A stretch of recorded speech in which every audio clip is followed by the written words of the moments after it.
Taksisti koji su najavili da će štrajkovati glađu posle razgovora sa gradskim čelnicima odlučili su da ipak jedu, bar još nekoliko dana.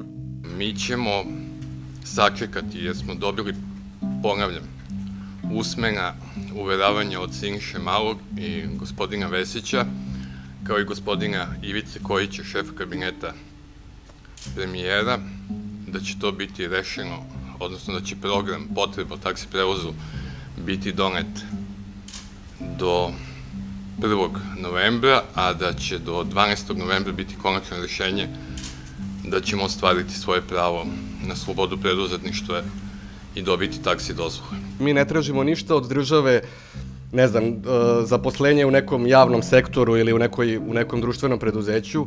Mi tražimo da registrujemo svoje firme, da radimo da nismo u sivoj zoni.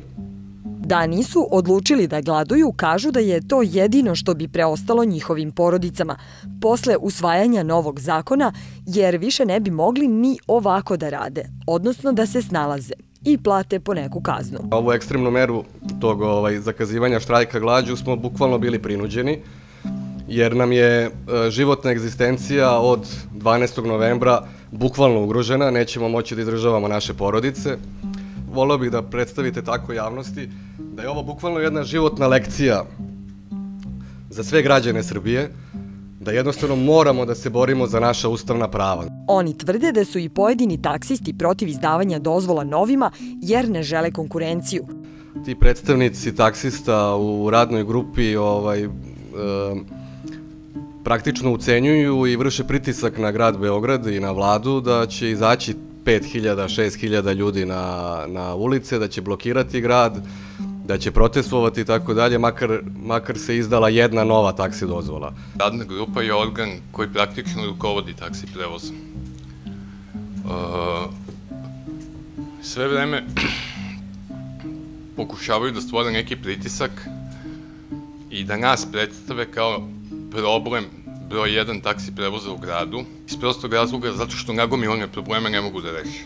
Sa druge strane, čini im se da su sada naišli na razumevanje onih koji su na vlasti. Možda zato što su pre samo nekoliko godina neki od njih takođe štrajkovali glađu. Znači, svi smo mi završili neke razne druge škole, ovo smo se prekvalifikovali da bismo postali profesionalni vozači i da bismo mogli da radimo taksi delatnost u gradu Beogradu. Zanimljivo je da, iako ni jedna dozvola nije izdata godinama, njima je uredno naplaćivana prekvalifikacija i državni ispit koji košta oko 1.000 evra.